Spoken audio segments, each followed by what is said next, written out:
So what's grey, has two wheels, and it sounds like a spaceship when you ride it at low speed?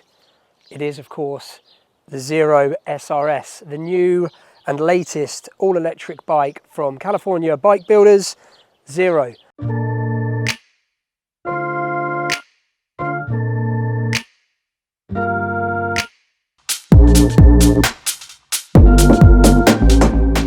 And this really is a new showcase of their latest trick all-electric technology, and I'm here to give it a test ride.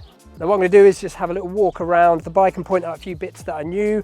Anyone who's seen our stuff before has probably seen that we had the Zero Black Forest, the DSR Black Forest, which is their off-road bike.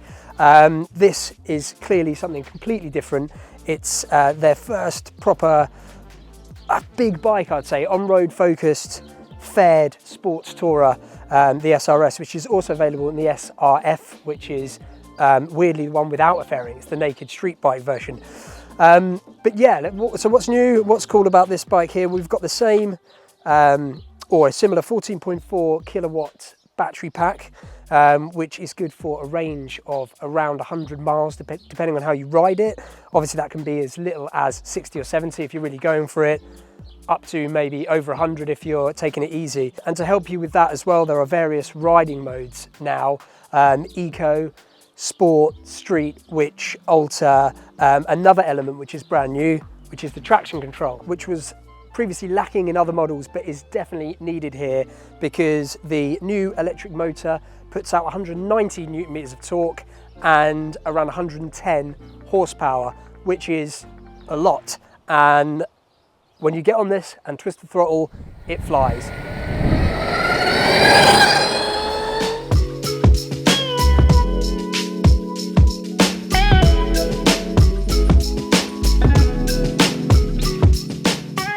Suspension wise, we have Showa front forks, Showa rear spring, all the proper sports bike stuff.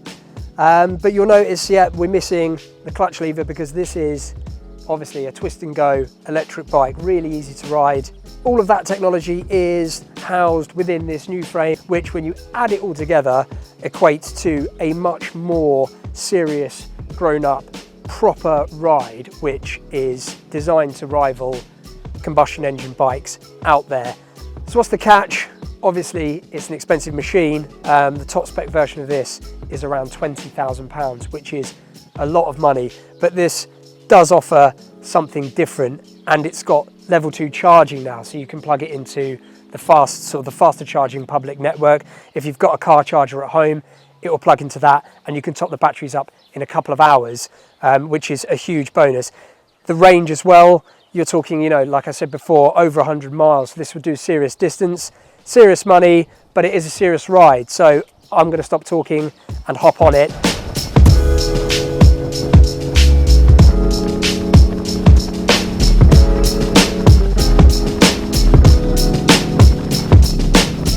After a long morning spent with the new Zero SRS, it is clear that this thing feels like a much more grown-up proposition than previous offerings. The ride, braking and handling are all pin sharp and now rival other petrol-powered commuters and sports tourers on the market. On top of this, there's still something childishly addictive about twisting the throttle and having your internal organs rearranged in a way that only the thrust of an electric motorcycle can. Those riding modes that go easy on the regenerative braking do feel a bit weird at first though.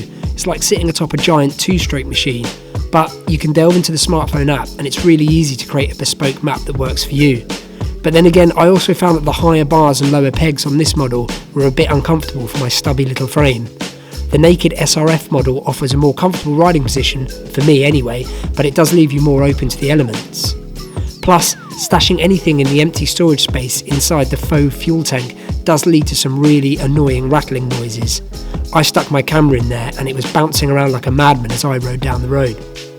Aside from that, the new Zero is well built and offers components from big names that you really want to see hanging from a 20 grand bike.